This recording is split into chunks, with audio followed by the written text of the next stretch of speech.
Welcome back to another episode of the Furious the Curious Show. I'm here with Dean Orrell. Thanks for being here. Yeah, thanks for having me. It's awesome. Andrew Flockstrup put us in touch, and he said, I guess I can just read again what he said about you. He said, no, I got to pull it up here. If you're looking for an interesting interview on your podcast, I would highly recommend Dean Orrell. He leads our Celebrate Recovery Ministry, but also has an amazing testimony. Traveled the world in a rock band and loved the lifestyle that goes with it. But God got a hold of his life. And so I love hearing those stories. Maybe start from the beginning. Well, I grew up in not in a Christian home. My folks are awesome. They're still together. Great marriage. I have a sister, close family. Here in the Valley, or where did you grow up? Yeah, I grew up in Brookswood. Okay. And my folks still live in the same place. Okay. My dad was quite successful. He was an accountant, but he founded a fairly significant accounting firm. And so we didn't lack for anything. And I include that in my testimony only because I think there is a misconception that anybody who falls into alcohol or drugs must have come from a cardboard box, broken home, beaten, abused, all that kind of stuff. And that was not my case at all. I just something happened to me in my teens that I had wasn't really prepared to deal with. So music all my life. Dad put me in guitar lessons when I was 4. My grandma started teaching me piano when I was 5. That type of thing, and I did really well in music. Seemed to be a thing. So we moved high schools when I was in grade 9. Going in my grade 10 year, and I met this music teacher. And the guy, I think a lot of us have that teacher where you looked at and you went, this is the guy. This guy's amazing, right? And he was incredible, and he had this passion. And it was really when I thought, I think I would like to go into music as a career. Before it's just something you do, right? But this is this thing. By the spring break of my grade 10 year, we get a phone call from the school district asking if I knew anything about inappropriate behavior between this teacher and a student, which I did. So that turned into... abuse or? Yeah. So he was eventually convicted of 4 counts of statutory rape. Oh, wow. And I was part of the trial. I had to go and testify. And how did you know about it? Well, because she was my best friend. Okay, so she was telling you. She was telling me. To be quite honest with you, and I'm not sure I should go into it too much, but when you're 15 and your friend says, I have a crush on so-and-so, the teacher, you're like, okay. Oh, and we're going to do, I'm like, are you? So part of me didn't believe it, but part of me did. It was an odd headspace. So anyways, and the trial kind of just ruined me. Prosecutors they're doing their job. But a 15-year-old, naive 15-year-old can't handle that kind of thing. I certainly couldn't. Okay, and did she report it to the police? And her parents found out. Okay, her parents found out. Okay. Yeah, and they took it to I think the school board first, and then the police came in. I think that's the order. Okay. Talk to me. So then you get put into the courtroom and yeah, we met with prosecutors and whatnot, and then we went into the courtroom in New Westminster and testified, and it was. And when you say it ruined you, what happened in the courtroom? It was kind of that. It was that combination of your hero just turned into the villain, and this was your music teacher. Yeah. Oh, so the girl that was raped was also your music teacher. The girl that was raped was my friend. Okay. The music teacher that I idolized was the rapist. Okay, wow. Yeah. So, I didn't know how to handle that, and kind of a switch kind of turned off. Really just stopped caring about anything. It didn't manifest in too much other than really bad grades. Okay. Until I graduated, and then I had my first beer, my first joint, my first cigarette all on the same night. And that just kind of slowly progressed into a mess. So I went to college for... I want to back up a little bit and get the details of the trial. So how long was the trial? Oh, I was only there for a day. Okay. I don't know how long it was. I was in for one day. So I sat in the morning. I couldn't tell you how long it was. At one point, they needed to call a recess because I broke down and was crying. And then I came back for, to kind of follow up. And when you say the prosecutors were doing their job, they were just like hammering you with questions. Yeah, and I like, should say not the prosecutors. That's a mistake. It was the defense attorney. Oh, okay. Yeah, prosecutor, they were great. Okay. I mean, as great as it can be, it still sucked. Okay. Yeah. Okay. So the defense attorney, they were cross-examining you, and they were just like trying to poke holes in you, and like totally rattled you. And, what about this? Let's go over there. Angry, aggressive, right? Okay. I think at one point, I remember this. I don't remember a ton, to be honest with you, but I remember this. Do you have anything more to say? I said, well, if this is true, and I think I went on to say, then, I hope he gets what he deserves, kind of thing. The defense attorney gets up and he goes, "You said if. Do you mean that you don't believe anything that's something?" No, I assume that the man is innocent until proven guilty, and that was the end of the deal. But and how did your parents talk to you about this? You remember them talking to you about it? And yeah, I think it was a real challenge for them. I think it was really hard. They brought me to 2 or 3 different counselors after that, but. I wasn't much of a talker, and I think that's a hard thing for if you're not prepared. Like, how do you help your son process this thing, right? Yeah. Like, I imagine now, like one of my boys, I got 5 kids, and my middle son is the same age I was. And I can't imagine that poor boy going through something like that. And, maybe I'm in a better position to help because I've been through it. But, at the time, they didn't do anything wrong. They just didn't know what to do. Yeah. I think few people would. And would you say you had a pretty open, good relationship with your parents? Oh, yeah. As well? And okay, yeah. Yeah. And what about your relationship with this girl? Did that end afterwards? Or was she okay? I never saw her again. Oh, wow. Yeah. So that must have had an impact as well. Yeah. Yeah, her parents moved her to some other school, and that was kind of the end of that. Okay. And did the guy go to jail? No, I don't believe he did go to jail. I think it was statutory rape. I don't think there was jail time served. He did move. He moved out of country. Okay. And what about your relationship with music? Like, this was your hero, so to speak, a little bit. Like, you looked up to him, and now all of a sudden he's this. Yeah, and that didn't change. Music was still like the thing. Okay. It was about the only thing that I really kind of dove into. So any kind of relationships I had just kind of fell by the wayside, and my relationship after that, I was distant with everything. And so I barely graduated high school. And when you say you like turned off and got numb, like if you could go and talk to yourself at that age, like what do you think you needed? Like, was there anything that would have helped? That is a great question that I have never really considered. I think I needed somebody to talk it through with. Now, in saying that, the 15-year-old me, I think that's like a unicorn. Who would have been that person? I didn't have anybody really in my life that I was just like, we always say as adults, right? You got to have that one person that you don't keep secrets from. There's one person that you can feel comfortable telling anything to. But at 15, back then, that would have been a tough. That would have been a tough ask. And the counselors you've seen just weren't equipped. Yeah, I just didn't. I mean, I saw one guy who was like, it was literally leather couch in what felt like a library, lie down. It couldn't have been more stereotypical. It was just like, give me a break from the start. And so you say you don't know what you would say to your son now if he was put in that position, but I'm sure there's someone in that position now that might even be listening. Yeah, I think that you as father, I'd take my son out. We'd go out and just maybe just drive, or go fishing, or go somewhere comfortable, and just have conversations, just talk it out. How you doing? What do you think about that? Questions.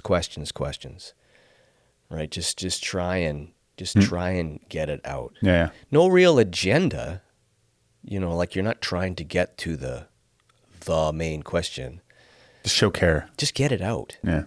All right. And I think that's, if I can get wider, that's the problem that most people have in their lives. They keep all this stuff inside, and it isolates them. And in recovery ministry, we say that isolation kills, right? And when you look around at the obvious problems in our city and in our country and our world, the isolation is a key factor, right? They've either isolated themselves or we have decided that they should be isolated. Yeah. So to pull that out, right? Because you're keeping so much stuff inside. I don't want to tell you, you can't know, it's not isolation like I'm going to live on a mountaintop. But if I can't share my full self with you, I'm isolating part of it. Yeah. And that just takes you down I'd say a it probably nasty road. grows as well, right? I mean, if you're not talking from, not being open from however old, grade 10 to grade 12, then then all of a sudden in grade 12, you're not going to start being open then about, like, it kind of builds. Yeah, it compounds. Yeah, it compounds. Absolutely. Yeah. Okay, so you graduate and you said that's when you had your first drink, First drink, first smoke, first joint. Went to college, started at Douglas College. For music? For music, yeah. I didn't have decent enough grades. I tried to get into UVic, and I tried to get into Western Washington, which Western Washington had a great music program, and UVic had a specific program that I was interested in taking. It was a composition program. And I got into the faculties, but I didn't have the general requirements to get into the university. So I did get into Douglas College, and I was there for a couple years in their classical music program, which I did not enjoy. Nothing against Douglas College. It just wasn't my gig. Yeah. But I started drinking a lot. I transferred to Cap College. And then, Drinking a lot by yourself or with friends? No, with friends. Okay. Yeah. And so I transferred to Capilano College. Great program. Awesome time. Learned a ton. Got way better at my, as a piano, saxophone. Way better as a musician. Lived with a bunch of guys. Drank a ton, smoked a ton. And this incident that happened in grade 10 was completely out of your mind at this point? Like you just blocked it out and never talked about it and thought about it anymore? Well, I wouldn't say I never thought about it. Okay. It was always there, right? It's one of those key moments in my life. I don't think that's ever going to go away, but how I deal with it changes. Did you ever want to reach out to that girl again and be like, hey, how are you doing? Like, I'm sorry? Or like, did that cross your mind? I have at times kind of, not recently, but I did at times kind of go, hey, does anybody know, right? I mean, this was the 80s. We didn't have, social media or anything like that. If you didn't know somebody who knew somebody, you couldn't find anybody. Right? Sounds great. Yeah. Well, listen, I'll tell you what, there are times where you miss that kind of. So Cap College was great. And then I got asked, a guy called me up one day and he said, hey, I auditioned for this band. As the drummer, I got the gig. They're looking for somebody who kind of sounded like you, and I gave him your name. And I'm like, okay, sure, whatever. Because at a certain point, like, you get these phone calls, but usually they're like, yeah, join a band. We're going on tour. And what they mean is like, Prince Rupert and Grand Prairie and stuff like that, which are great, wonderful places to visit, but not the tour you're expecting. Yeah. Right. So I just kind of went, okay, sure. So the guy calls me up and he tells me the name of the band, and I'm like, oh, I know you guys. And they were heading to China in 6 weeks. What was the name of the band? Cinderella Rockefeller. Okay. So in the club scene at the time, they were a big thing. So I went and met the guys, and I'd played with them for a bit. And they said, great, get your passport. So 6 weeks later, I'm on a plane to China. Wow. I thought I was going for 3 months. And how old were you at this time? 21. And how old were the other guys? They were in their late 20s, early 30s. Okay. Yeah. And how was that? Like that, you're in a band with a bunch of new guys you don't really know, and they're 10 years older than you. Yeah, I really did not care. You were just pumped. I was just like, let's go. This will be awesome. And like I said, I thought I was going for 3 months. Like, it was going to be like basically June, July, August kind of thing. Perfect. Make decent money, come back, finish off my degree. And then I didn't know what I was going to do with this degree, but hey, whatever, just finish the degree. And essentially I didn't come home for 6 years. Wow. And when you left, were your parents pumped and like that you got this gig and stuff like that? They were encouraging, but I can't imagine now as a parent. Yeah. I am a parent now, and my oldest is 26, so I've kind of been through that age. When I think about if she had decided to say, hey, guess what, I'm going to do this, and I'm heading off to China with some strangers, I would have kind of been like, maybe we should talk about this. But they drove to the airport. We hugged some guys. See you in August. And what was your moral compass at this time? Like you said, you didn't grow up in a Christian home at all. Zero. Okay. Anything goes. Anything goes. Yeah. And your parents were okay with that as well. They didn't like say don't drink or don't do drugs. Like what were they? So my dad's mom, my grandma, but I never knew her. So my dad's mom was an alcoholic, Okay. and so I had always been like we are always grown up with the stories about her, and but you know. But did your parents say like were they against drinking or were like No. okay No, they weren't were against it. Weren't against drinking. They didn't love that I smoked, and they'd say as much. But Yeah. I think they were kind of at that point going, well, you're kind of an adult, and we can't really tell you what to do. Fair enough. Yeah. So Okay, so you think you're going to China for 3 months, but you end up being gone for 6 years. pretty much, yeah. That first gig was we went to a place called Hainan, China, and we played in this crazy club, held about 5,000 people, and video and lasers and smoke, and the dance floor lit up and stuff like that. So we were the house band there for three-ish months. And then we went directly to Jakarta, Indonesia, and we were the house band at a Planet Hollywood. And we were there for 3 months, and then they renewed our contract. And we took a break in between, did some traveling, and then went back, did another 3 months. What was this like? Like you're a kid from BC, Crazy. and all of a sudden you're in China. Like Yeah, it was nuts. And they treated you like you were something you weren't. okay, Like we were, like Cinderella Rockefeller was a club band. The reason I knew who they were is because back in the day, LG 73 was the AM radio station that everybody listened to, and they would have the club report on the weekend. So when you'd be driving to school, and they go, playing at Richards on Richards this weekend is Cinderella Rockefeller, and playing at the Rock Cellar is, Metropolis or whatever. Yeah. You knew all the Dr. Strangelove, all these different bands, right? You knew them all from that. yeah, Other than that, we're just playing cover music. Like we're not anything. There's no albums or nothing like that. We're not writing music. We're just a band. okay, yeah, But you get to Jakarta and there's like, they're waiting at the airport and they take your passports and you go through a special exit. We didn't go through customs. You land in a limo and they take you to the hotel. It's like, it's nuts. We were on TV. They were doing newspaper. I was in a tabloid. Like it made absolutely no sense. But and what was your thinking during this time? I thought it was amazing.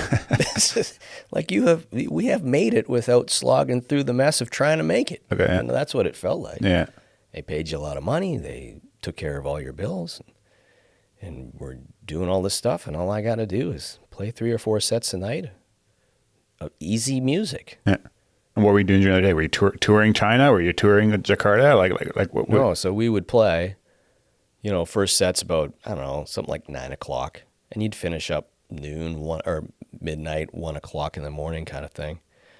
And then for me, I met my friends quickly, and we would go out and party until, in Jakarta, the nightlife goes to 6, 7 o'clock in the morning every night. So I would be out getting drunk and high every single night, stumble back home at, 7, 8 o'clock in the morning, sleep for 4 or 5 hours.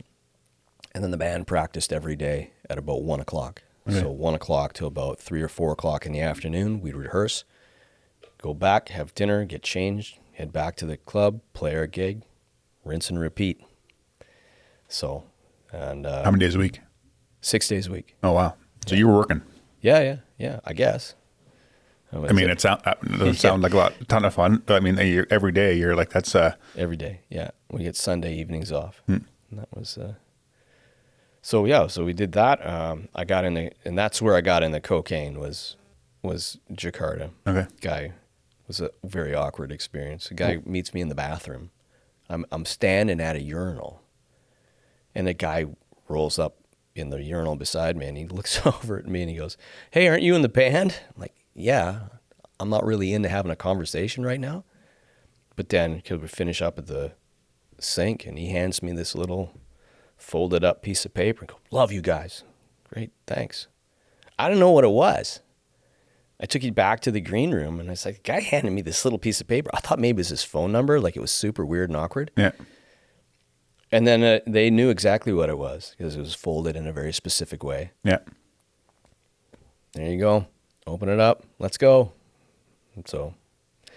Snorted it? Yep. And that was the end of it. Anytime it came around, what was the first high like? I was in it. Well, first high was I remember saying this in this way.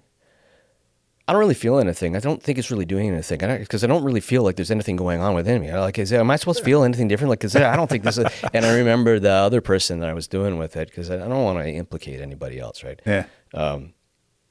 Just started laughing, and I was like, "Oh, okay. Now I get what's going on. Here's what and that was so yeah.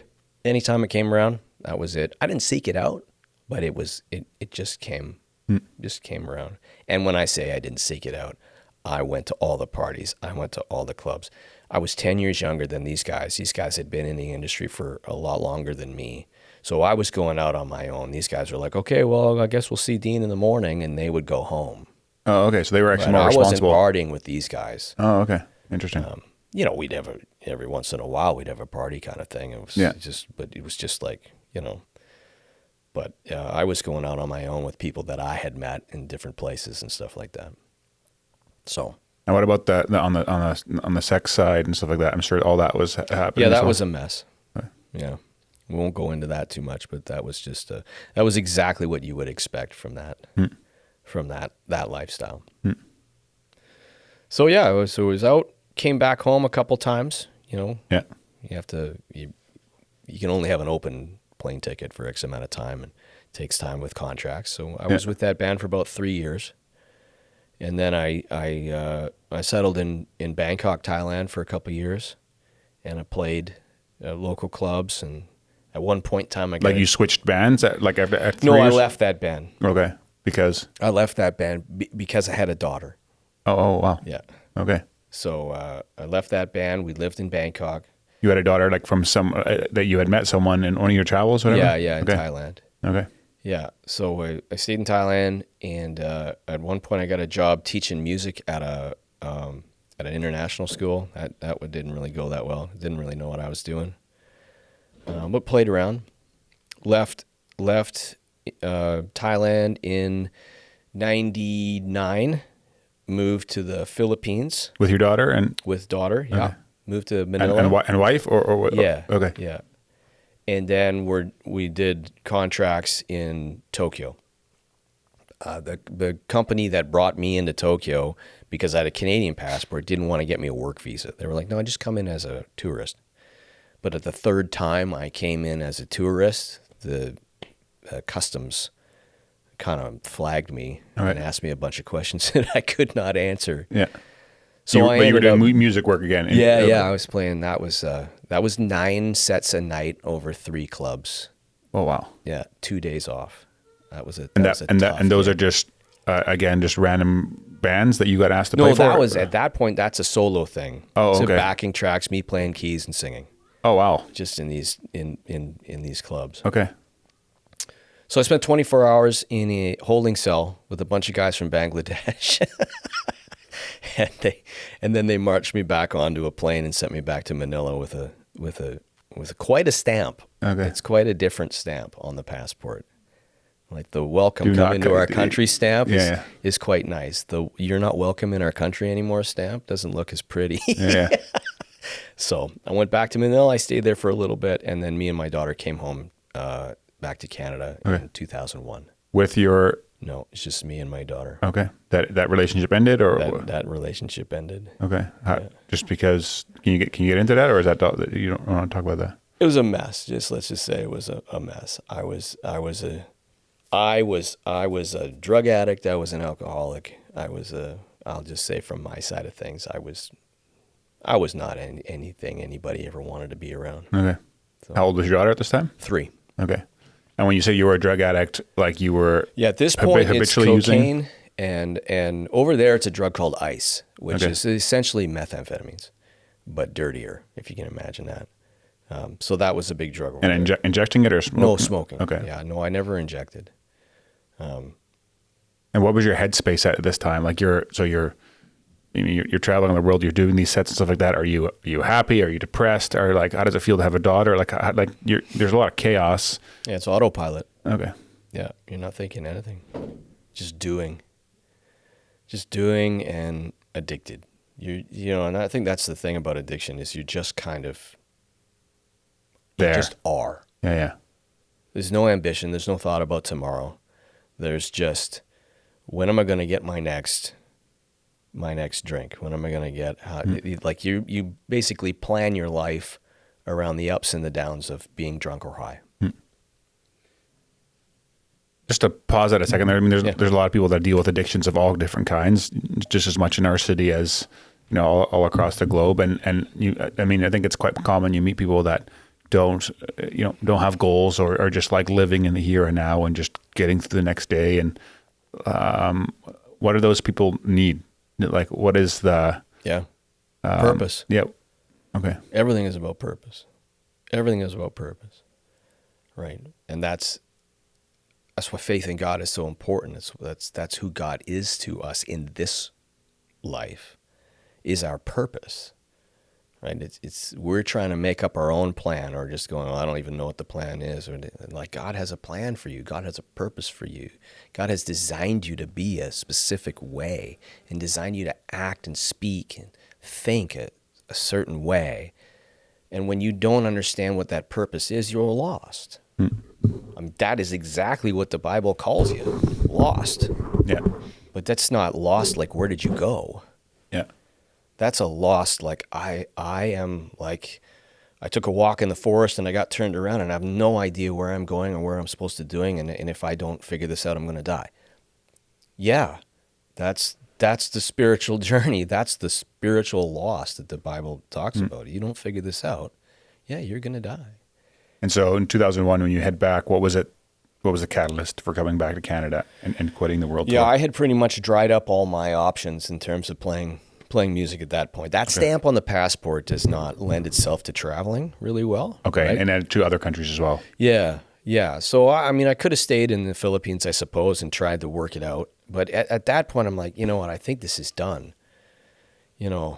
So I had worked through college working at a golf course, and I actually loved that job. I worked in the pro shop and tournament and stuff like that. And I thought, well, if music is done, maybe I'll just go home and pursue that. So that's kind of what I did. I came home and I went back to it was Hazelmere in Surrey. All right.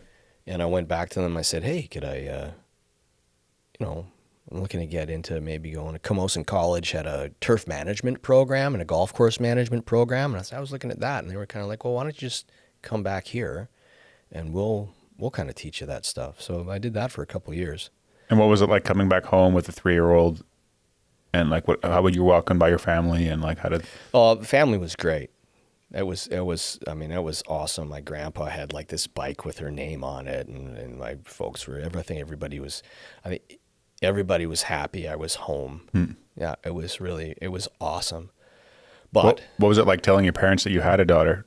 Well, that was different. Like, I mean, they knew, right? They knew that, You guys were communicating every couple of months? Oh yeah. They knew, and they sent some stuff over when my folks and my sister independently went on trips, and all of them met in Bangkok for her birth. So they were there when she was born. Okay. Yeah. So no surprises, no anything like that. Was it a big surprise for you when you found out that you were going to be a dad? Oh yeah. That was not the plan. Yeah. I was like, oh, okay. It kind of settles in for a second. But then again, I was an alcoholic and a drug addict. So it settles in and then you go, and then Keep going. Dip it up and keep going.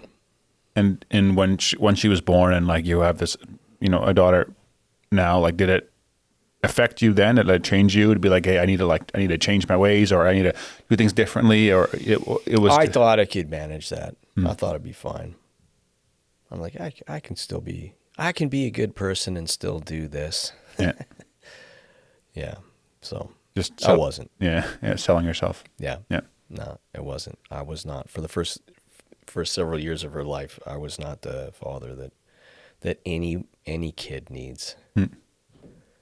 Okay, so you're back home. She's 3. You work at a golf course for a couple of years. You still an addict? You still done drugs? Yeah. No, I never found or looked for a meth addict here, and call that the grace of God, or just call that I was happy with cocaine. But I am like so thankful that I never pursued that drug, because I think I'd be dead. But cocaine, that was a daily thing. So I started a gram of cocaine a day. Before work, after work? After. Okay. Yeah. After and into the evening. I worked the close shift at the golf course. So, I got out at, 10, Did you at least get good at golf? What's that? Did you get good at golf? Yeah, I was okay. You got to play for free. Okay. So I wasn't great, but a 13 handicap. That's not bad. You can still beat me, though. Okay. Not anymore. Not anymore. I can buy my year's license for fishing, or I can golf once. Fair enough. I'll go fishing. Fair enough. Yeah. Okay, so you're doing that for a couple of years, and what's next? So this is the turnaround. So I'm doing that for a couple of years. My parents, obviously my friends, a few people that I knew that I had a problem, and so they staged a couple interventions. I think there were 3, and What did that look like?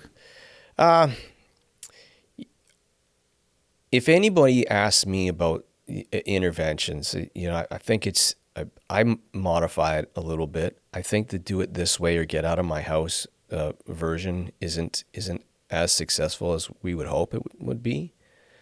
I think you have to maintain relationship. How can you help somebody when you kill the relationship? Like, I think there's a way to keep the doors open.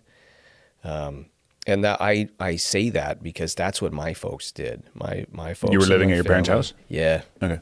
Yeah, like a solid drug addict does. So they said, here's the plan.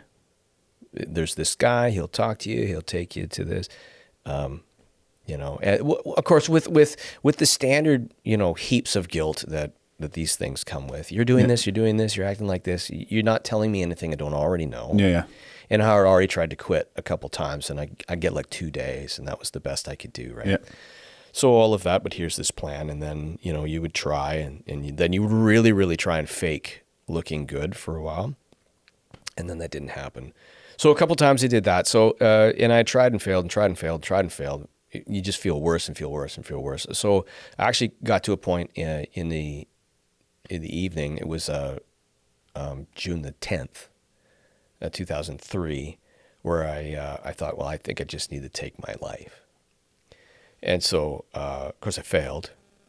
How'd you try to do it? I'd rather not say, if you don't mind. No. Fine. So, yeah, I tried to do that, and of course I failed. And I don't know why I say that, because obviously I failed. Yeah. It's quite obvious. Yeah, it is, right? But for whatever reason, you say that. So I failed. I'm sitting in my car. This is the important part. I'm sitting in my car. And, there's not much of a lower feeling than to feel like the best solution, the only solution for everybody around me is if I weren't here anymore, because I'm, failing everybody. And then you fail at that too. Like you fail. Yeah. Like this is the only solution, you fail. Yeah. I'm sitting there. I'm like, what am I supposed to do? And would you say when you failed, did you actually try? Like it was, okay. Yeah. And so I'm sitting there. And I heard a voice, inside voice, but certainly was not my own. And it was very benign. And it just said, you're done, go home. Like, this is not a bumper sticker worthy saying from the Lord. Yeah. And there was no these, thous, thus, lightning, thunder, Charlton Heston. Yeah. It was just, you're done, go home. But it was so oddly natural and just kind of like, I was just like, yeah, all right. And I go home and I went to my mom and I was like, hey, remember that guy you said I could meet? I think I want to meet that guy. So she's like, go to bed. It's like 3 a.m. Okay. But I remember that very distinctly. Fine, go to bed. So I met the guy. So this is the 11th. And your daughter's 5 at this point? 2000, that was 2003. She was born in 98. So yeah, 5. Okay. Yeah, met the guy. Great guy. We talked. He's like, who was he? He was just He was the husband of one of my mom's good friends. Okay. And he had been sober for like 30 years at that time. Met him, talked to him, gave me some classic pamphlets from a 12-step program. And he said, I can't do much tomorrow because he had a thing, but on Friday, I'll come pick you up. So, okay. I was good for Thursday. I pretty much stayed at home. Friday, fine too. He picks me up and we go to a meeting. And from then on, it was just like, I'm going to pick you up every single day. And I went to 7, 8 meetings a week. Wow. Yeah. And sober? Like you were like sober. Okay. And it was not as hard as it should have been. And it was bizarre. And I met a So this guy was also going to that many meetings a week still after being 30 years sober? Yeah, yeah. So what happened was this guy takes me, and after a couple of weeks, he goes, hey, I'm having surgery. So he's having a thing with his leg. So I'm not going to be able to take you. But here's this other guy, a buddy of mine. He's going to take you. So first guy's name is Ken. Second guy's name is Ken. So Ken, number 2, so he takes me to like 7, 8 meetings a week. You didn't have your license? Well, no, I didn't. I did, but I set that aside. They come and pick you up. That's Okay. pretty standard. Okay. Like, I'm gonna come and get you. I'm Okay. not gonna trust that you're gonna get there on your own. Oh, okay. I'm gonna come get you. So he picked me up. We go to a meeting or whatever, and then, but a couple weeks into that, so now we're about 6 weeks in. Ken number 2 says, "Well, actually, we go to Penticton for the summer, and we stay there. So we're leaving, but I'm gonna pass you off to this guy named Rod." So now I got Rod, and Rod's like, I'm not going anywhere. So Rod picks me up and takes me to. So they probably did that for 4 or 5 months. Wow.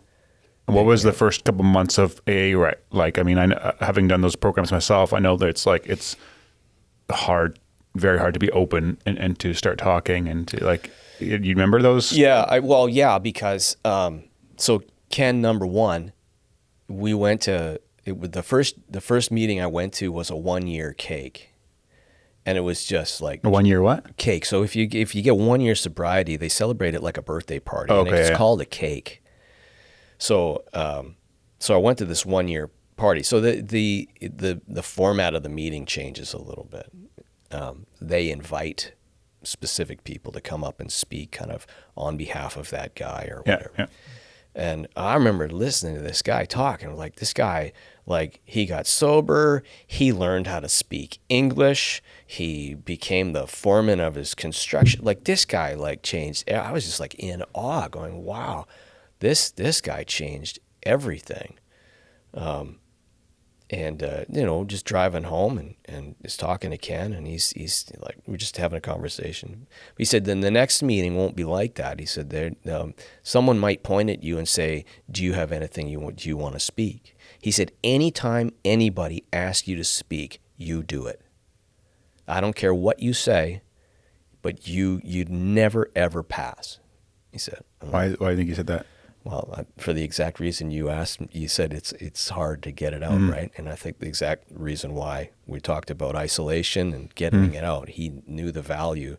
That's the entire value of going to these meetings, is to get it out, to not be a spectator, right? You have to be a participant in your own recovery. And in those meetings, that's participating. So I did. I get up and say, hi, my name's Dean, I'm an alcoholic, and we're going, hi, Dean, and then you'd just go, I've been sober for 12 days or whatever it was, and I think I'm doing okay. And if there's nothing else, then I'd just sit down, or, then I'd get more and more and more. Yeah. So I did that for a couple of years, 3 years. Huh. And consistently sober through those 3 years, or did you have any relapses? Or No relapse, no wow. slips, no nothing. After about a year, I started thinking, why has this been so easy when before it was like 3 days, white knuckling, finally give in. Yeah. And Remember your cake party? what's that? You remember your 1 year cake? Do I remember one? Yes, I do. Yeah, I took a 1 year, 2 year, and a 3 year. Okay. Yeah, I remember. As you were doing that, did you feel a lot of pride in those moments? Did your self-worth start changing? Yeah, it was huge. What was like your family like as you started getting sober and stuff like that? What was their interactions like? Were you?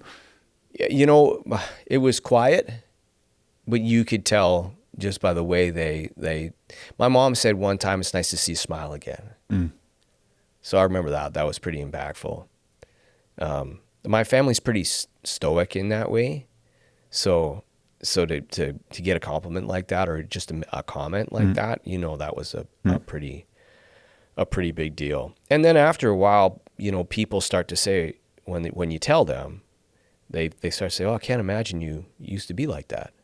And then you start going like that's the greatest compliment in the world to somebody in that type of recovery, which is drugs and alcohol. Say, "I can't imagine you being like that." I'm like, yeah, because I weighed 129 pounds when I first got into recovery. Oh, wow. So you were like a rail and you were Yeah. really... And then you gain a lot of weight. Yeah. Because all of a sudden you're not drinking your calories or not eating at all. Yeah. So yeah, it was something else. But I started looking at why it had been so easy when it had been so hard, and that's when I started to think about that voice. So it took about a year. It took about a year before I looked back on that moment and said, okay, what was the deal with that? So, I looked at the program, and it was originally a Christian program. And they used to go into hospital rooms because, you had the DTs or whatever, which is this kind of these violent tremors and withdrawals from alcohol. Right, yeah. And they would say, do you want to quit drinking? And do you want to accept Jesus as your Lord and Savior? And if you said no to either one of those questions, they said, well, good luck to you. And they left the room. That was it. Oh, wow. That's when AA started. Yeah. Okay. So, and if you go back and find old literature from AA, it's all Christ-centered, and it comes with 365 devotionals and prayers, and there's a psalm for every day, like the whole deal. And so I kind of thought, okay, wait a second, you put the two together, and you're like, I think maybe God did something in my life. And I was dating a girl at the time, and she's a Christian, and an obvious Christian, not a like. How'd you start dating an obvious Christian? She worked in the kitchen of the golf course I worked at. Wow. And so we met that way. And she's one of those people where you look at her and like, she's my wife now. Awesome. And I'll explain her this way. We were attending church, and we walked in as the first service was letting out, and we're walking in, and one of our neighbors walks out, and she sees my wife, and she goes, "I knew it." She's one of those where you just look at her and go, "You're a Christian." I can tell. You can tell without even talking to her. So maybe elaborate on that. Like what like? She has a disposition. She has a way of speaking. There's something. So of course, not being raised in a Christian home and having a pretty difficult life until I was 30. That was hard. When you're on the outside looking at Christians, you would call it a naivety. Like, yeah, I think you're just sheltered. You're just sheltered and naive, and you haven't actually experienced the world yet. So you haven't been toughened up to what the world is actually like. Yeah. Right? That's the outside view. Now, when you get a little bit smarter, you start to realize that, no, actually, this is someone who's living a life of purity that God designed. And they're not naive. They just have decided not to engage in the mess of the world. And to not live like, that's what we're called to live a certain way. Yeah. And that life is supposed to be visible. Yeah. And I think that a lot of us can think about, I know exactly that look. I don't have to show you a picture of her. We know people where you're just like, yep. Yeah, you didn't have to tell me you're a Christian. I could see that quite obviously. There is just a peace and a joy that seems it's not naive. It's just pure. Yeah. Right. Okay, so you're working at the golf course. You meet her, and she invites you to church or something? Or no. Nope. She didn't invite me to church. She didn't do any of that. She didn't open her Bible in front of me. I just knew, and we started dating, and then I have this kind of revelation that maybe God spoke to me in that moment, and then we did go to church a couple times. So you just asked to join her one time, or did you start asking questions? No, or she started saying, well, there's a church around the corner. Why don't we check that one out? Right? That type of thing. We got married in 06 and we moved out to Chilliwack. So we were still in Langley. We bought a place here and moved to Chilliwack. And we were going to go to a church that was essentially right across the street. And they were going to have they had the Alpha course there and all that kind of stuff. I'm like, oh, we should go to that. It'd be perfect. And then my mother-in-law says, oh, no, you don't want to go to that church. Not that there's anything wrong with that church. She says, but there's a church up on the hillside they got lots of young families. Because now my daughter's 8. Okay, yeah. Right? Lots of young families up there. You check that place out. So I'm like, okay. And we drive up to this church, but it's an elementary school. And I'm like, really? I know nothing. I'm like, it's a gym? Like this is kind of weird, right? And we walk into the gym, and my wife is like, I know that person. And there's a tap on her shoulder. She turns around, and it's her maid of honor. Right? So I was like, I guess this is our church now. And so... And that was Main Street? That was, at the time, Promontory, community church that turned into Main Street Church. So you and your wife were going to church a little bit before you were married already? Before you started found this church in Chilliwack? Yeah. Okay. Just kind of piecing it together kind of thing. But, I mean, we weren't living together. So it wasn't, I'll meet you at church. And when you say, like, you've kind of felt Christians were naive, I mean, must have had this view of your wife initially as well, where, like, you're kind of... Yeah, and that changed. So I guess I should probably talk about this part. I had this view. It was changing. I wasn't ignorant to Christianity. My grandparents were Christians and good, solid people. And there was a Bible, in the house, and I wasn't. And I've always been interested in the idea. Like biblical archaeology, I always thought was kind of fascinating, right? Okay, yeah. So it wasn't like I didn't, and in the 80s, we were still in a place where we as kids kind of knew the Bible stories, but they were kids' stories. Yeah. Right? They didn't hit the same way. Yeah. It's not like that anymore, unfortunately. So I wasn't ignorant to it, and I was like, okay, and I had this foundational moment in my life that I had now come to understand was God. Like God had done something. It was undeniable, right? And everybody kind of was like, yeah, you are, like what happened? I was like, I think God did something in my life, but I didn't know really what that meant. Yeah, because you said that go home moment. Yeah. After you tried to commit suicide, like pivotal. When did you start realizing that was something more significance than you originally thought? Yeah, it was about a year. Okay. About a year after. And you told someone about it? You were just like, you reflecting on it? No, I didn't really talk about it with anybody. It was just my own kind of thing. Because it's a pretty heavy thing to start, And my folks aren't the religious type, if you would say that. And I didn't have any friends. I kind of cut everybody out of my life. So I had my wife, Naomi, and I had my family. And I didn't really talk to Naomi about it. No good reason. Just didn't. You can guess, is that the addict mind holding that kind of stuff back no, still? No, I think at that point I'm processing. Oh, okay. Like I'm trying to think it through. I'm trying to think it all out. But what happened was, I started reading the Bible and I started looking at stuff and I knew certain things just because people know certain things. And they're like, I don't agree with all of this. Like, I'm not on board with everything. Which I think is not that uncommon when you actually start reading the Bible. Yeah. You read some pretty nuts stories in there that don't make sense, and some things that God did in the Old Testament, and things totally, like that. Yeah. And I was like, no, I don't know, man. And some of the cultural things, I was like, well, what's the big deal? Like, those type of things. So I was a little bit resistant to jump in. It was kind of this fight I had internally, right? I had this moment. God did something undeniable. But this thing here, this Christianity, what am I supposed to do with these things that I don't like, love, or even agree with? Yeah. We did premarital with this guy, Keith Chapman. great man. And another man is pivotal. I don't even think this guy knows. I should tell him one day how pivotal he was in my relationship with Jesus.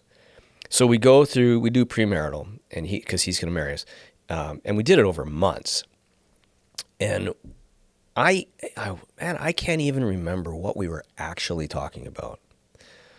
But he said, and these are his exact words. He said, like it or lump it, that's what the Bible says, so we just go with it. And I was like, you can do that? Like the like it or lump it part. I was like, and it's so funny, right? Because, now I'm so far on the other side. I think, like, really? Why did you think that you had to be like every page? I had to somehow I had to initial every page of the Bible before I signed the contract at the end saying I'm in. Like, it kind of felt that way. But now it seems so ridiculous. But, it's good for us, I think, as Christians to realize that a lot of people think that way. I did. So but I don't think I got to believe it. I got to agree with it and love it before I commit to Jesus. Okay. Rather than saying I commit to following Jesus, even though I don't understand exactly a lot of it. Yeah, and probably won't on this side. Yes. Right. Yeah.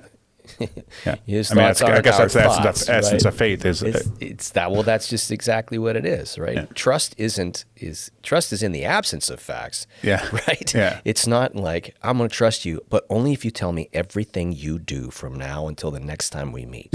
That's not trust. Yeah. So he says this, and I'm like, oh, this is crazy. So in my brain, I'm like, okay, here's what I'm going to do. I'm just going to set those things aside and ignore them from now. I'm just going to leave them over there. Not realizing that as you step into this idea of new creation isn't just, like, oh, look at me, I'm healed. It's, it's a whole shift in thinking, and things get revealed to you over time. And this is the grace and the compassion, the patience of God.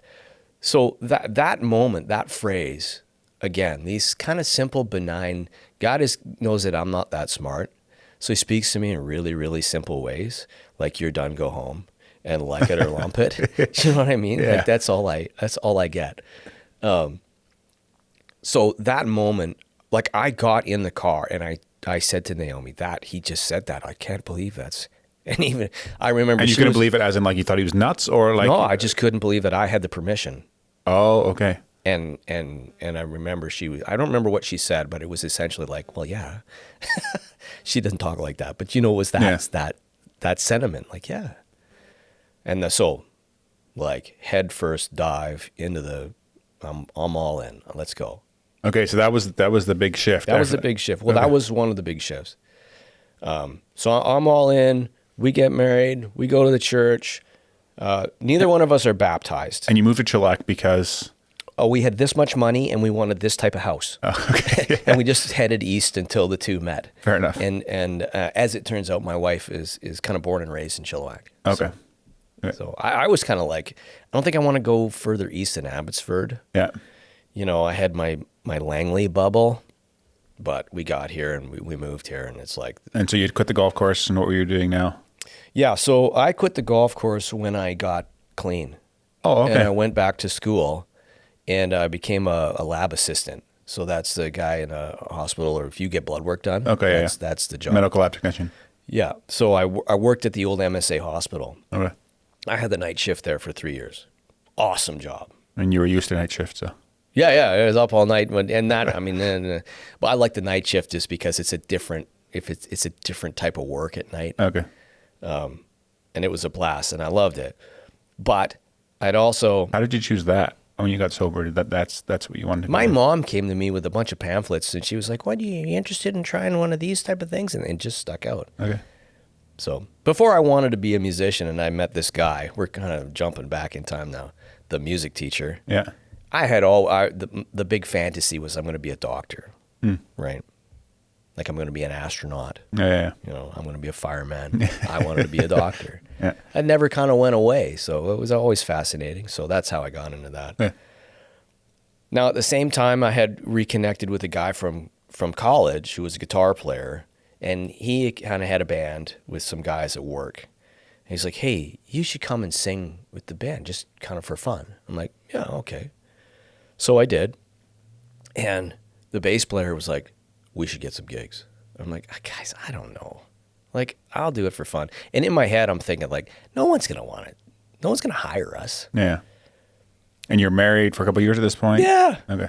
So not for about a year.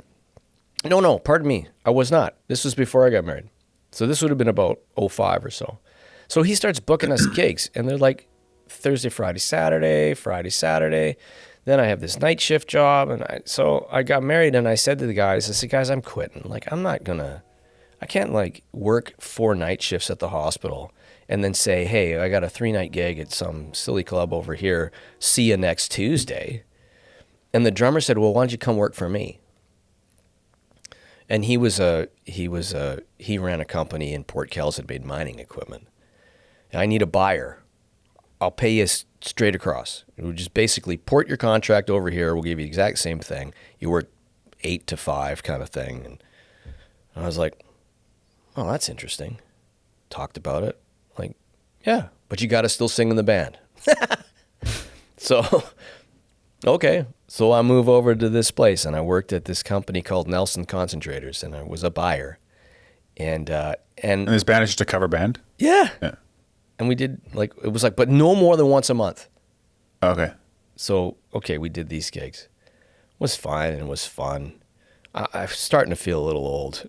What was it like going and back and doing that type of band stuff when you're in the past that was always associated with drugs and alcohol and partying and stuff like that, and now you're doing it as a Christian? It was kind of refreshing, to be honest with you. Right. It was kind of like, this is what it should have been. Like, I should have walked in here being like confident in who I am and in my abilities, and just being able to just play for the pure joy of playing and singing. And yeah. You know, it might not have been the greatest environments or whatever, but it really didn't matter at that point, because the environment didn't change who I was, and I wasn't adapting to the environment. So I think it was almost kind of like a this is a secular like a band, redeeming right? thing. Yeah, it was a redeeming kind of thing for me in a way. I don't want to spiritualize it, get all crazy with it, but it was just kind of like, it was kind of a cool little button maybe on that whole career. Yeah. Of just being able to like do it and enjoy it, and it not, I took all the good and left all the bad, that type of thing. But it also left my weekends free, this job. And so I started serving at the church. We got baptized. My wife had been caught my wife had been caught growing up in this, my father-in-law's kind of change in theology, where when she was a child, he believed in believer's baptism. But as she kind of went into 10, 11, 12, 13, that age, his theology changed, and he then believed in infant baptism. And she got caught so she never got baptized. So we were like, we want to start serving, and we thought, well, we should probably get baptized first. And so we did, and they told my story.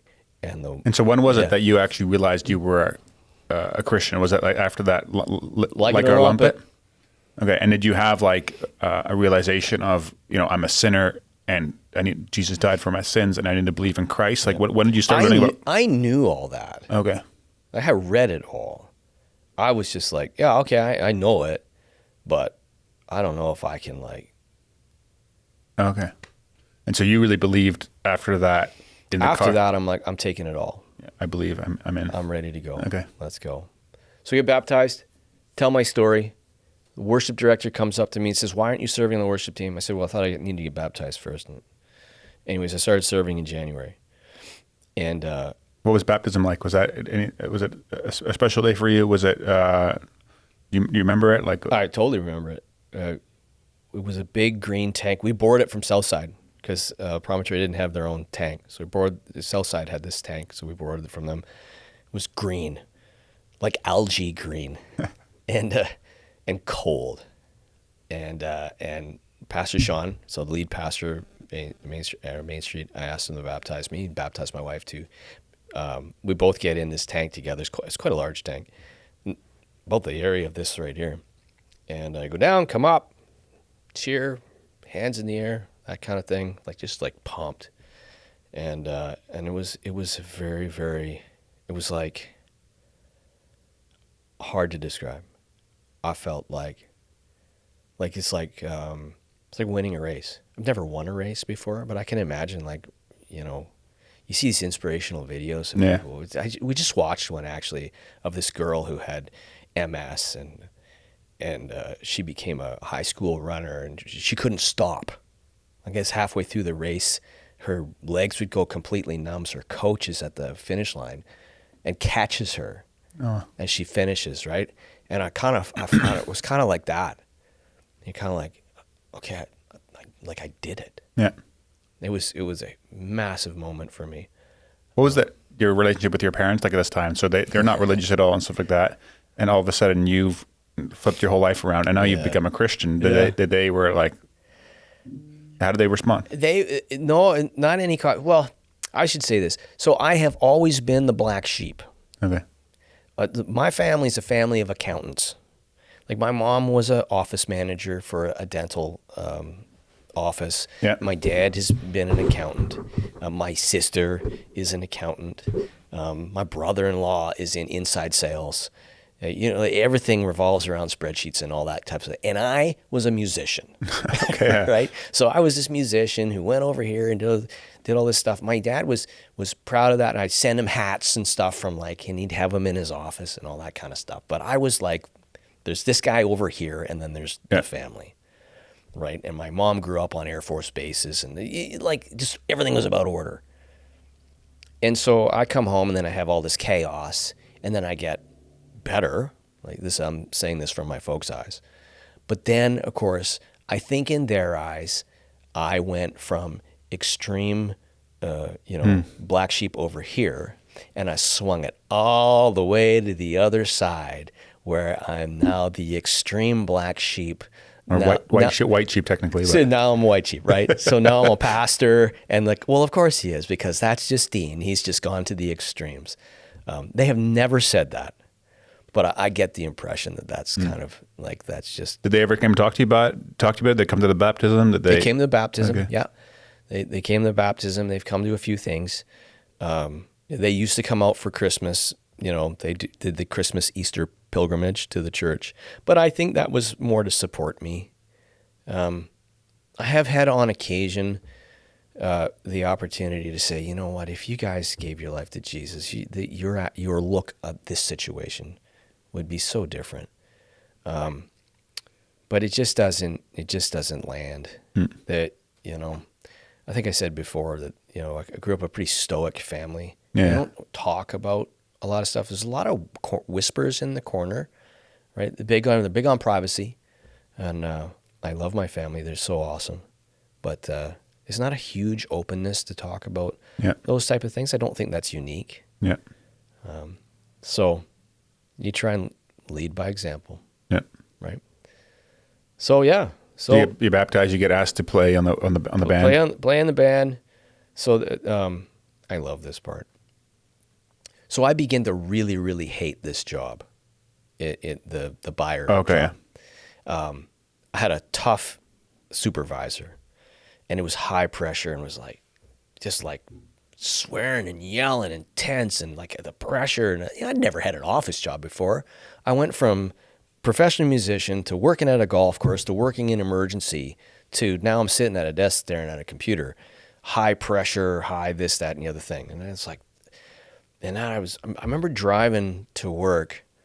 It was in Port Kells, and we live in Chilliwack, right? So driving to work, and I'm literally arguing with God, God, this thing sucks, and this job, and this person, and these people, blah, blah.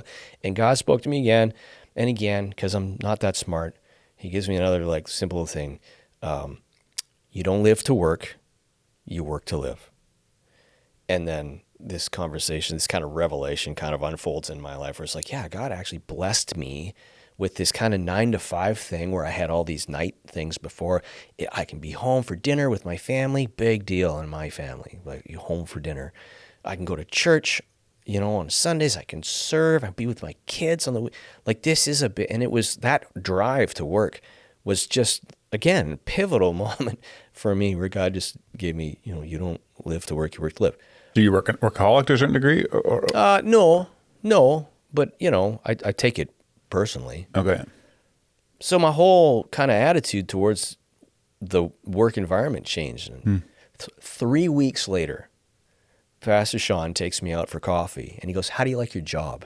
That's the first question he asks after how's it going? "How do you like your job?" So I tell him this story. Man, you can't believe this. This just happened. And this, because I'm going to tell my pastor that I was speaking to God and he changed the way I do my job, right? I'll feel like, hey, this is a good moment. I'm going to look good now, right? I'm going to get like high 5 stars from a pastor. And he says, well, the worship director's leaving. And how would you feel about stepping in to fill the worship, not a pastoral role or anything like that, but just kind of direct the worship team? I was like, yes. He said, "You want to talk to your wife first?" Yes. I go home, you'll never guess what happened. And so that was in June. And I took time, talked to people. I had reconnected with a friend from high school, a solid believer, elder in his church. So I talked to him and I said, because my main concern was I don't want to take this job to kind of like redeem my glory days. Oh, yeah. Now I get to be a professional church musician like that. I wanted to make sure that wasn't the case. And so Calvin Warnicki, great man, I got his advice and talked to a couple other people, and they were like, "No, it's like, again, right? It's a heart issue. Where are you at when your heart?" I'm like, "No, I think it just really, like, God gives you these gifts. Like, what an opportunity to use them." Okay. So that meeting was in June, and I came on staff in November of 2007. And I've been there ever since. Amazing. And now you're also helping on the recovery side with the church? Yeah, so I was worship director, then became worship pastor at the church for 14 years. But about 5 years ago, I started losing my hearing. Okay. And so that's essentially as a result of, being in bands and loud music and all that kind of stuff. So, and you're getting a little older, but mainly my hearing, it felt like it's time to maybe move away from music.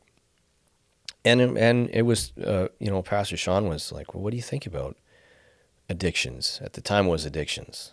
Like, it's your story. Everybody knew my story, very open with that with the church. The church, it's part of my baptism story. And, if I had a chance to preach as the years went on, it came out.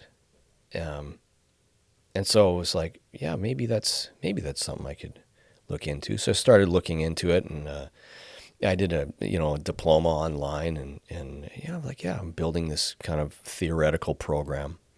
And then a guy at our church, Leo, comes to me and he says, "You heard about anything called Celebrate Recovery?" I'm like, "No." For 14 years I've been at this church. Everybody knows my story. And if anybody had come to like Sean and said, "Hey, I'm struggling with this," he'd say, "You probably want to talk to Dean." Right? It just makes sense, right? I had never heard of this thing. So I kind of dug into it and looked into it and went, well, this is like the greatest recovery program I've ever seen in my life. Like, this thing is insane.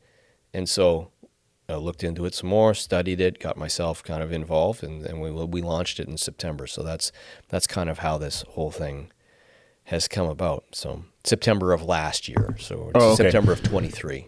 But you've been doing the role of the last 5 years in helping with addiction. Yeah, so COVID kind of, made everybody's roles a little bit different, right? Yeah. And it kind of afforded me the opportunity to, especially, worship. That was kind of, that kind of changed. We all know that. Yeah. But it allowed me to go back to school, is what it really did, and to study and to kind of look into things. And then we hired a worship pastor in, what was that? 02, 01, 02, something like that. And then there was some transition period there. So formally I've been doing this, since about probably September of 02. 22. Yeah. So, pardon me, 22. Yeah. Yeah. September 22 kind of, and then launching the actual program in September 23. I want to ask more questions about addictions and stuff like that, and your what you've learned along the lines. But I want to go back to your relationship with your daughter. Yeah. Like what was that like, learning to, having to talk with her about, your past life and stuff like that, and why she's here, and relationship with her mom, and like you also processing, the impact that's had and stuff like that. Like how did that all unfold? Can you talk about that? Yeah. A blessing that she was young enough where I think the full impact of who I was didn't really sink in, like from an intellectual point of view, right? She had essentially almost an absentee father for a while there. She did have my family, and they were very involved. So I think that was really critical for her. I don't think there was much missing. I never ever spoke to her poorly about her mom, and that was very intentional. I have full custody, full guardianship, but if in full honesty, there was almost zero contact, and that wasn't from our side. Yeah. Which, quite honestly, when people ask me, I say, listen, either be all in or be all out, but don't be a part-time parent, right? Your situation may be such that you're not living in the same house as your child. That does not mean you can't be fully involved in your child's life. So I'm like, okay, like, she's all out. That's a fine thing. So then when Naomi and I got married, I remember having a couple conversations with Renea, and just saying, once I gave her the full story when I thought she was old enough, and she took it well. I mean, she had a few questions, and that's totally fine. I said, yeah, go for it. But I think the conversation I remember the most was more like, we're getting married, and we're going to be living together, of course. And someone might come to the door one day or phone one day and ask for your mom, and they're going to mean Naomi. So just be prepared for that. And that's good. That's okay, right? Yeah. You don't have to, you can decide what to call her. Okay, totally understood that. And then I think it was, 2-3 weeks into school, she became mom. Yeah, so that was that. That was that. Again, because of the nature of my job and because I'm so open about my past, she grew up with that too, right? The first 5-ish years, she grew up with the addict, but after that point, she grew up with a recovered addict and a recovered alcoholic. It was very open about that and about how that happened, right? That God stepped in and then I worked at it and those type of things. So I think that's good. And I can see in her life, that maybe the impact of that, dad's a recovered, addict and whatnot, more so than I grew up with an addicted father. She's seen the other side. She's seen more of the other side. Yeah. Okay. I want to talk about evangelism. Yep. And how we evangelize to, I think, also like the unchurched people, and addictions, and how the church can help those people. Before we do that, one more bathroom break because my bladder is tiny. So evangelism and addictions made me think of one other thing. This incident that happened in grade 10 with your friend and the music teacher. Remember talking about that for the first time and that coming out and realizing the impact that had on you and that it shut you off? Do I remember the first time talking about it after you got into recovery? After I got into recovery. Yeah. So I didn't put the two together for quite a long time. I didn't really realize, kind of connect the dots.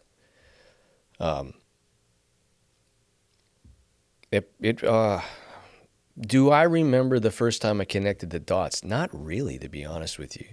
But I do know that over time, I come to realize that that was the kind of the pivotal event in my life. I think I was always cautious to blame an event, right? And I'm not sure why. I think it was a kind of a growing process for me when it comes to addictions. I've changed my view on it a little bit. I used to be the disease model guy, where it's a disease, and When you say you used to be, when did that change? I think that's changed over the past 5 or 6 years. Oh, okay, so quite recently. Yeah, pretty recently. I think the disease model, is, it was what you don't, like if you get diabetes, I don't search for the reason why you get diabetes. You've got a disease called diabetes. Now we need to treat it. Yeah.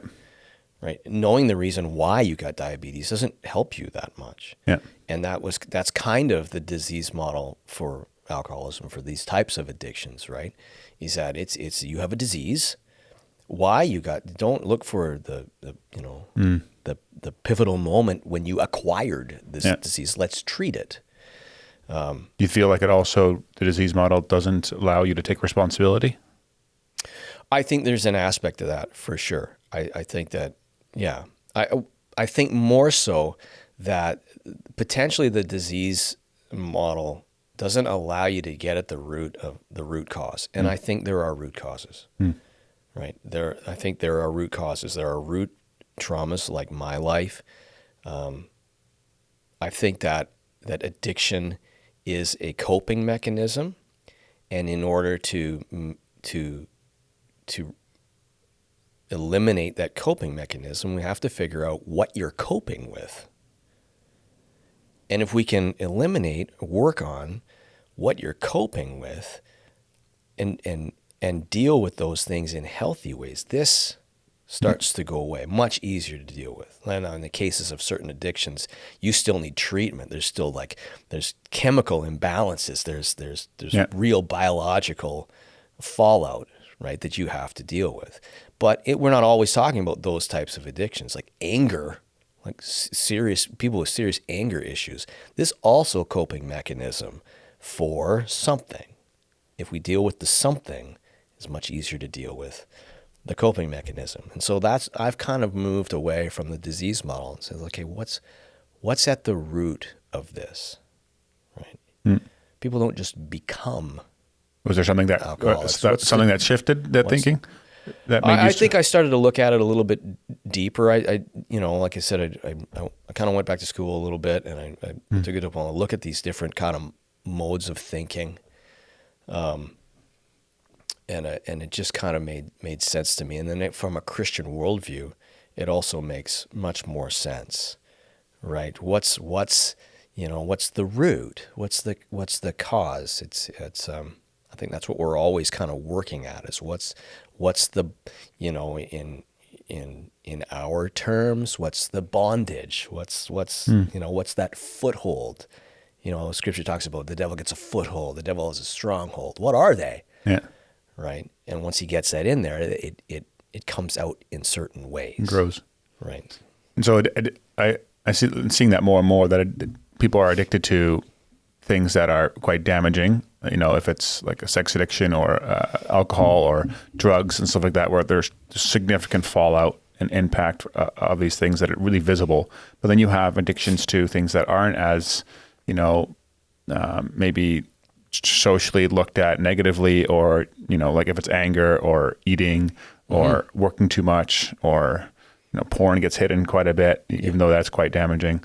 How do you kind of look at addictions in the church as a whole? Because you have the people that are addicted to these very damaging ones, and you have the people that are addicted to things that are perceived to be less damaging, but are, often could have very similar roots.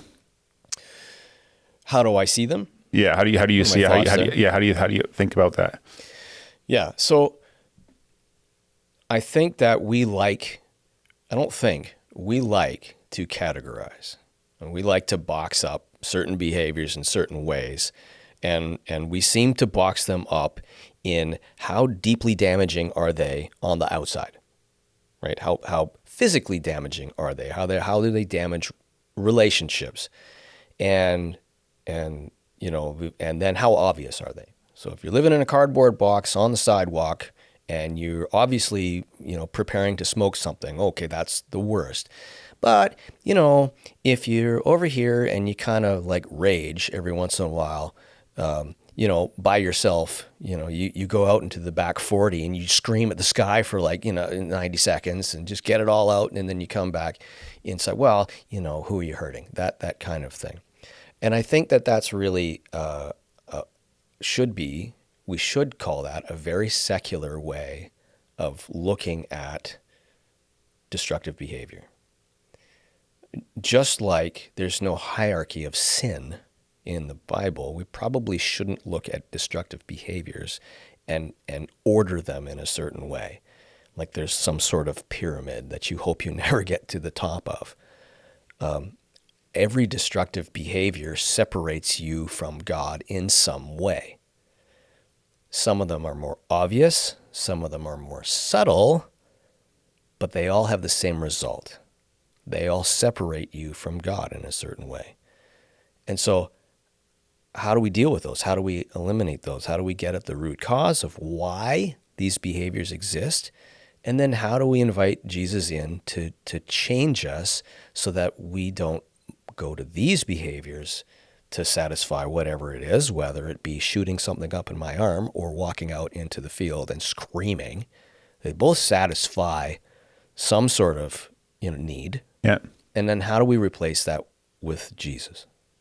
That's how I see them. I think our recovery program doesn't care what you're dealing with.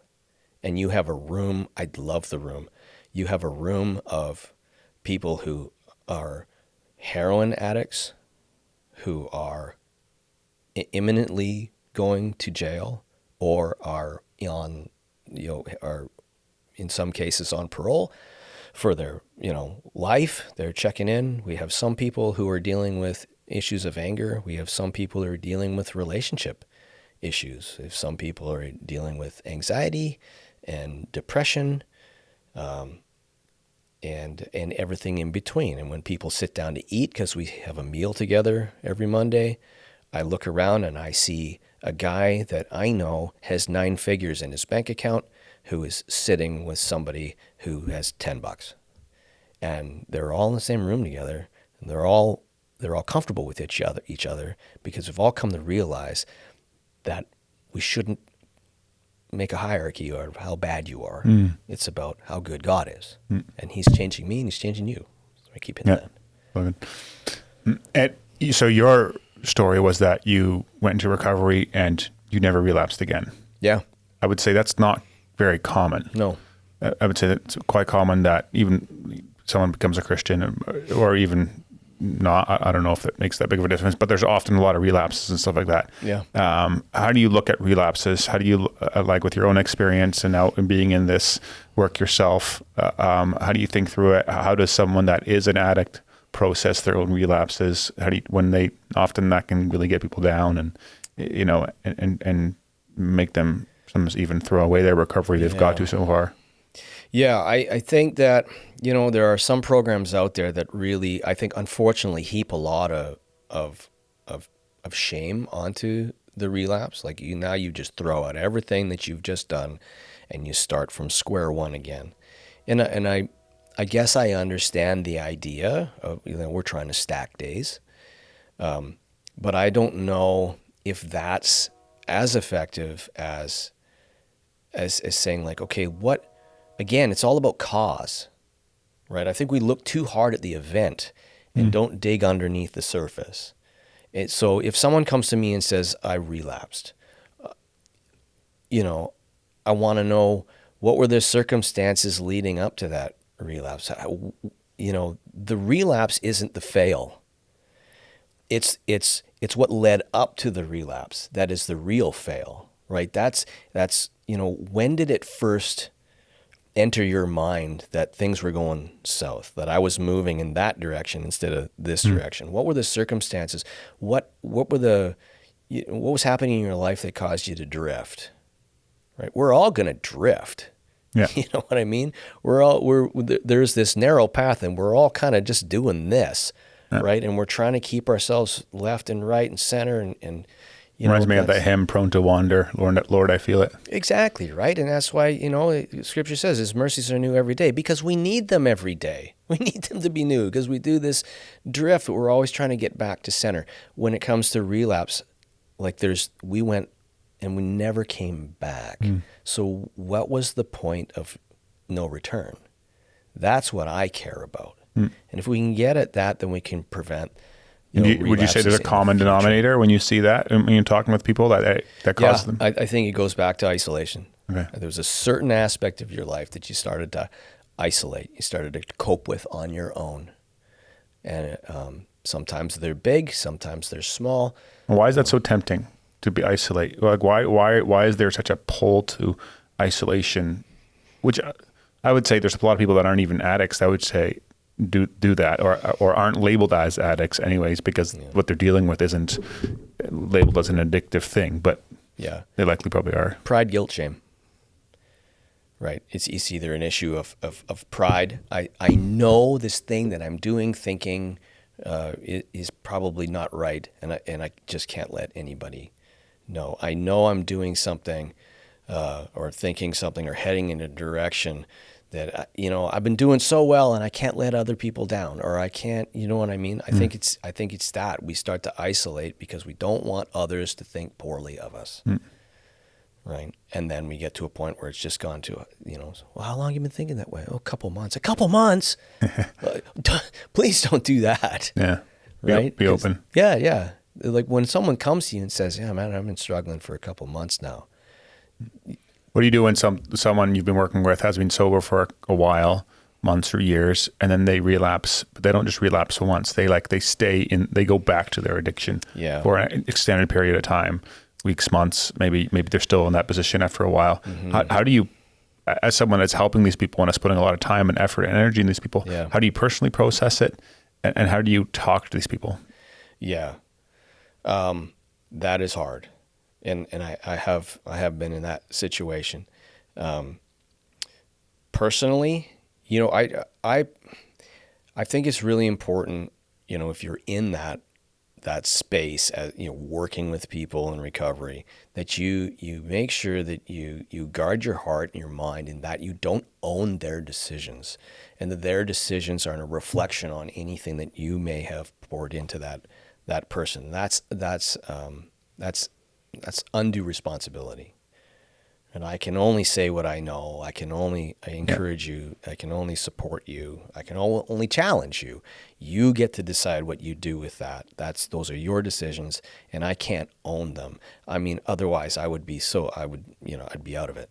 Yeah. I'd be so defeated. I'd be like, well, clearly I have no idea what I'm doing. Yeah. Because everybody around me is, you know what I mean? Like, I'm not the magic maker here. Yeah. So I think that's important from my side of things, to make sure. On the other side, we are in the business of hope, right? We are in the business of forgiveness. We are in the business of compassion, and those things should never run dry. I'm always here for you. When you're ready, let's start again. Let's keep going. I am always here. So I try hard to always keep the door open, but the decision has to be yours. Like if I make a political statement, I feel like we're spending so much money and time on people who don't want help. And we seem to be spending less money, not no money, but less money and less time on those who want help. There's like an 8-week waiting period, or a waiting list, for detox in the Fraser Valley. But there's no wait list for safe injection sites. Why do we spend so much money and time on people who aren't interested in help, and so little time on people who want help? And so from my perspective, if someone relapses and they seem to be stuck in that, door is always open. I am always here, right? And I am going to be with you when you're ready to start again. Yeah. but I'm also going to knock on your door every single day and say, are you ready? Are you ready? Are you ready? That's your decision. And you know that I'm here for you when the time comes. That's how my folks did it for me. Yeah. They didn't give me the ultimatum. They said, here's the plan. When you're ready, let's go. Yeah. And I said, let's go. And it was 12 hours. We were gone. Yeah. And I think that's the way I look at it. So addiction being a symptom of a bigger issue, Yeah. of something gripping you, something you're dealing with. I think still when you're a loved one that is addicted to something, like I think let's pick on porn, for example. Sure. A lot of women are dealing with their husbands being addicted to porn. Yeah. I would say most women don't know because the stats are ridiculously high. Yeah. I think Pew just came out with like 91% or something like that. Yeah. So just ridiculously high numbers. It's a coping mechanism again. Yeah. But it's also, there's a lot of, they have to realize these people that are looking at porn, that's having real impact, and damaging the people around them. But also I think the person that, if it's the wife or somebody else, if it's a different addiction, it's very helpful to realize that it's actually not that it's the addictive thing that they're doing isn't the issue as much as like there's like something deeper going on. And to once you understand that, I find it really helpful to then understand what they're doing and not take it as personally and things like that. Is that something that you teach to the people around an addict and stuff like that? How do you, being in the church and stuff like that, I'm assuming dealing with a lot of porn addicts as well. Like, how do you think about this and talk through this? So we run a program specifically for men who are working through sexual addiction and specifically pornography. It's called the Conquer series. Okay. So it's a 12-week program that we run men through. We've run a couple of them, 3 of them now. Awesome program, and they do deal with that. That is a challenging. You're right, but it's a challenging topic to broach because it's so personal. Right. I think for spouses who are dealing with that type of betrayal, and that's really what it is. It comes down to a betrayal at the most intimate level. To say, well, it's kind of a pithy statement to say it's not really you, it's me. Yeah. Do you know what I mean? Like that's in every bad 80s breakup movie. Yeah. Right. It's not about you. It's about me. Yeah. I guess that's why I want to talk about it. That's a real challenge, right? Yeah. So, do I have anything specifically for that? No. There's a lot of great literature out there around the idea of betrayal, and we give that information to the men towards the end of the program to present to their spouses. But how you deal with that is very slowly and very compassionately, because as much as you can say it's not about you, the impact is so heavy that it's hard to get through that. We're actually going to come out with a program in the next year or so that specifically deals with women who've been betrayed in that way, through adultery or pornography. But it's a hard topic that I don't know if I'm qualified to really address, to be honest with you. So you said Pew did a poll, 91% of men. I believe that's what it was. Yeah. But why is it that this is still such a hard thing for men to come forward with and talk about? And why is there still so much shame around it when literally around 90% of men are doing it? And so it's not like it's like you're like of this super small minority. No, you're by far in the majority. Yeah. And yet there's like, if you look at the people in the church that are wanting to deal with it, it's still a massive minority. Usually it's only until they get caught or they something else, but most of it's super hidden. Yeah. Like what gives? What is it? What is the church doing wrong? Like what is it about this that is so shameful that people don't want to talk about it? Like I find it almost more shameful than alcohol. Like someone's an alcoholic, they're like, "Oh, cool, I'm so proud of you that you're going to AA and staying out with them." But you're like, you're a porn addict, and people are like, "Oh, don't talk about that." Yeah. Well, I mean, it's the intimacy factor, right? I think that's the thing. I mean, God made this thing called sex to be this idea of oneness, right? Marriage is a reflection of our relationship with God. That's how he uses it, right? Like with the bride of Christ. This intimacy factor doesn't exist in other addictions. And we hate to let other people down. I mean, that's the bottom line. It's all about shame and guilt.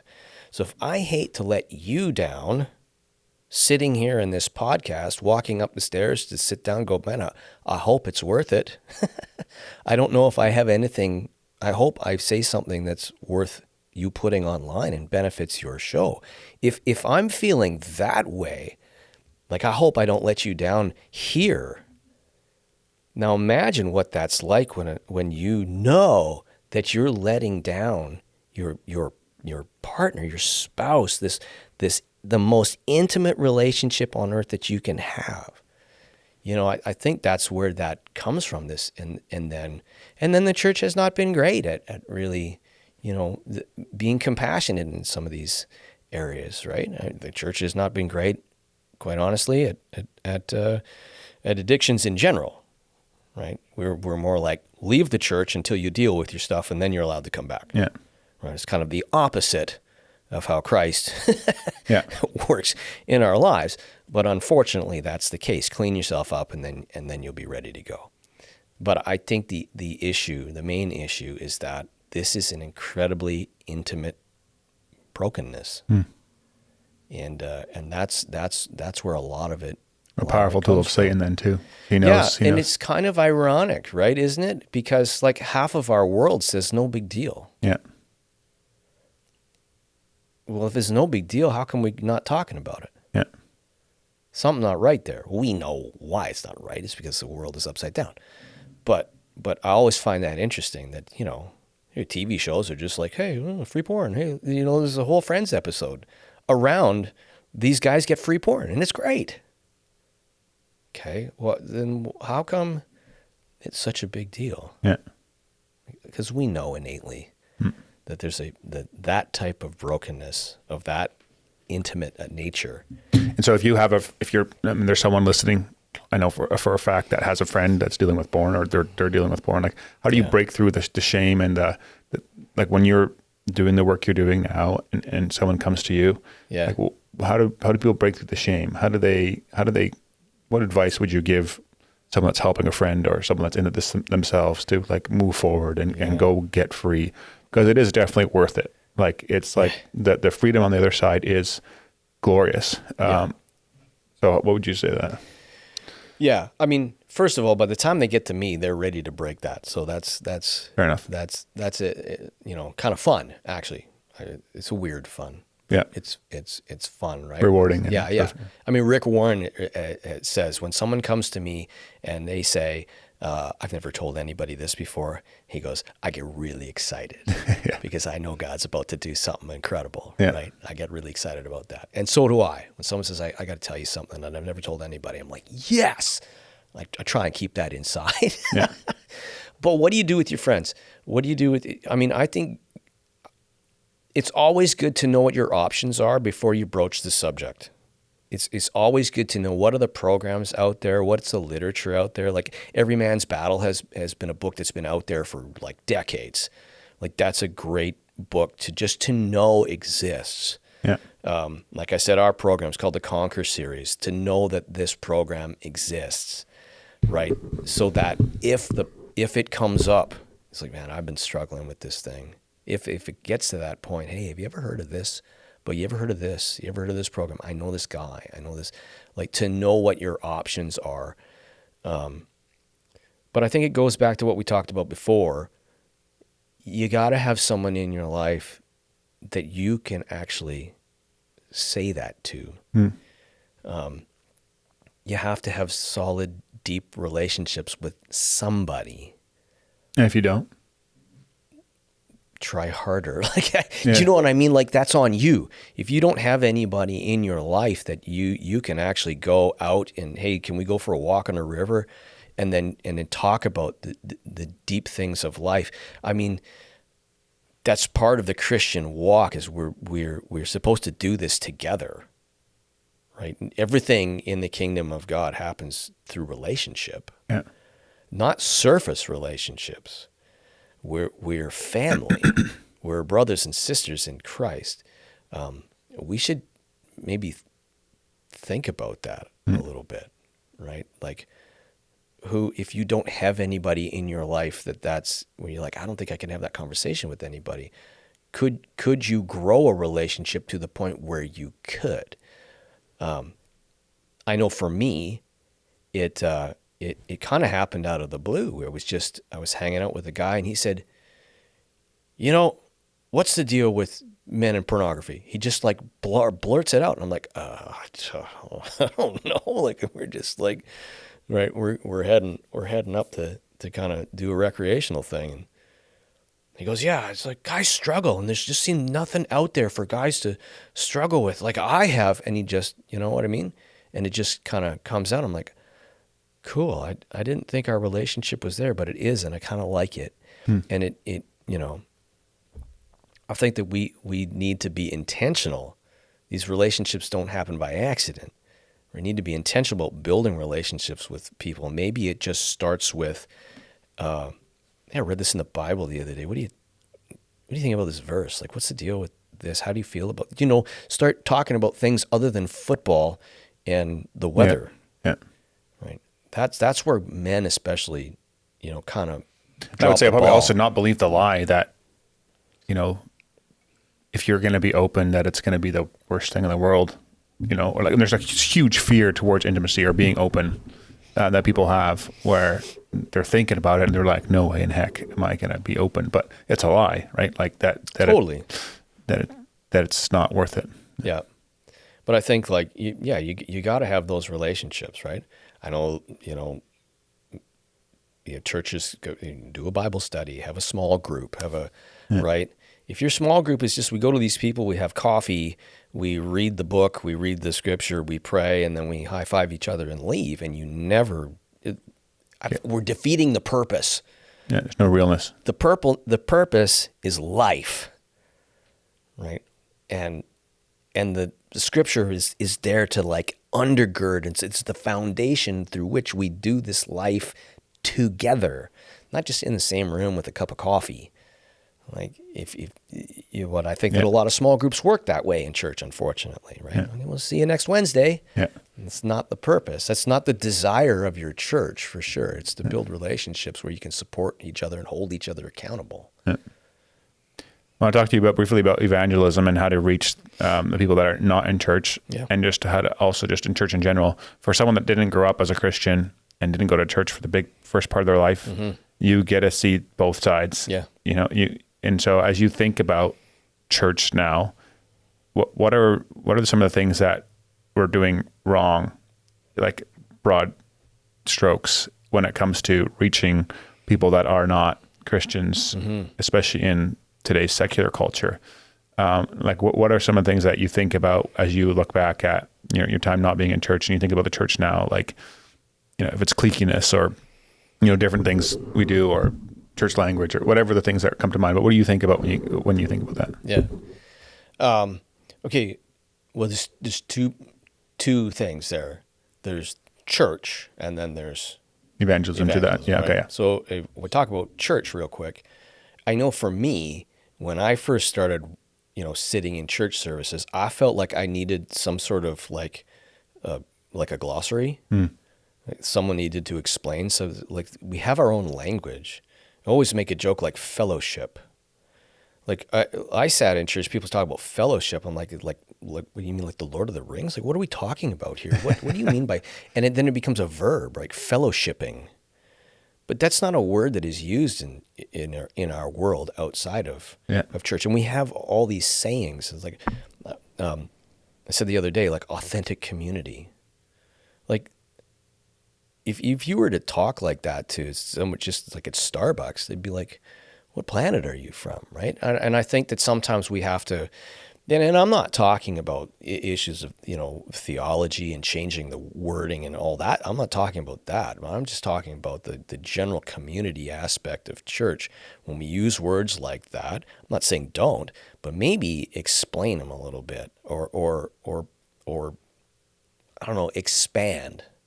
so that I don't feel like I'm sitting in a foreign country with language that doesn't make much sense to me. I expect, as an outsider, I expect that when you read the Bible, it's going to be the King James. Not because I want it to be. I just think that's the only thing that's out there, because movies and TV taught me that thou shalt not. Yeah. So when you read from whatever translation you read from, I'm expecting that language. But I'm not expecting the guy to come up and say, hey, welcome to church. We have a fellowship event happening after in the annex of the... All of a sudden, you're like, in the what? In the who? So, these types of things, I think we have to be sensitive to the fact that hopefully your church has people who've never been there before. And it starts at the front door, right? How many people have said, well, I tried to go to that church, but I really felt like I wasn't welcome. Like I really don't think they wanted me there. Yeah. Why do you feel that way? Nobody said hello. There's like 100 people in this room and nobody said hello to me. Right? It's very seldom that I didn't feel like I was dressed properly, although that's true sometimes. It's more often that people just didn't make them feel like they belonged there. People who walk in the doors of the church for the very first time don't feel like they're supposed to be there, right? They feel like I'm going to stand out, Yeah. right? And when they walk in and go, oh, maybe that person talked to me, like, do I know you? No, we just met. Like that's the environment that they should be walking into, where people talk to them like they've been knowing them their whole lives. It's great that you're here. How's it going? Are you talking to me? Overwhelm them with kindness. Now, if we're talking about outside the building, I've always been impressed with my wife. And like I said at the beginning, we should be obvious. I don't think evangelism first starts with our words. It needs to come from a place that is obvious. You act different. You speak differently. You don't use the language that some of these other guys use. Like, why, there should be a kind of like a setting apart. Yeah. That isn't pompous or arrogant. Yeah. It reminds you of the fruits of the Spirit: love, joy, peace, patience, thankfulness, gentleness. Yeah. All of these things should be evident. And they bring credibility to your words. Yeah. It's why the guy with the sign on the corner isn't as effective as he hopes he would be. Yeah. Because there's no credibility to it. Because I don't know anything other than, whatever the sign says. But again, if I'm using my wife as the example, if I see her, I know her, and okay, clearly it's doing something in your life. Like, why are you different? Jesus. Okay, I might initially repel at that idea, but there's something about you that's different, right? I'm looking for peace. I'm looking for joy. Peace, love, joy, peace, patience, kindness, goodness, faithfulness, gentleness, self-control. I'm looking for all of these things. And it seems like you've got them.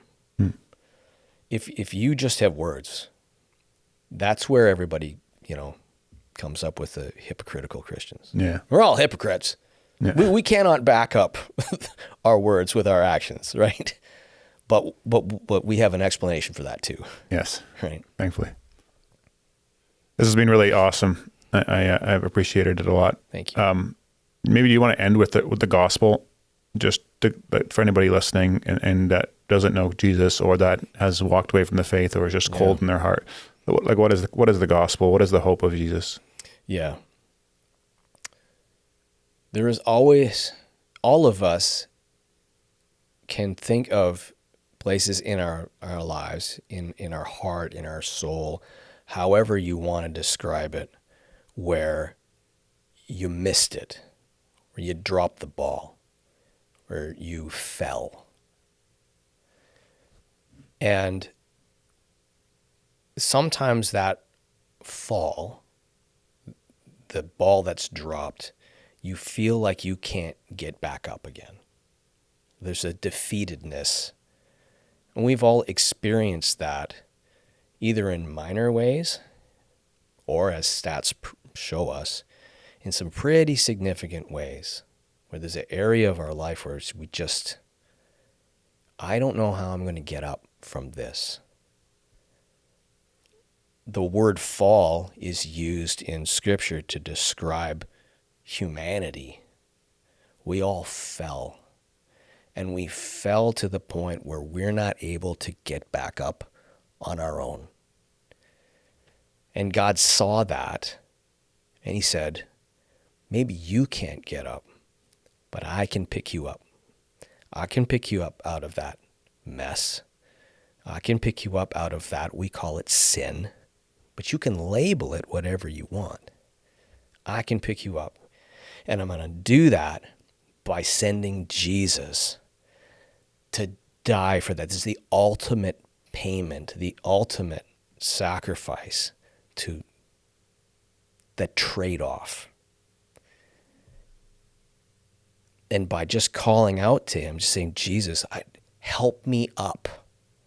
Help me up. He says, okay, I can do that for you. I am perfect. I am wholly capable. And the sacrifice I made for you allows me to trade that for this mess. And I can pick you up and I can restore your life not only in this world, but I can offer you a perfect life in the next world. And that essentially is the gospel. No one else can do that for you. No one else can help you get out of that mess, that fall.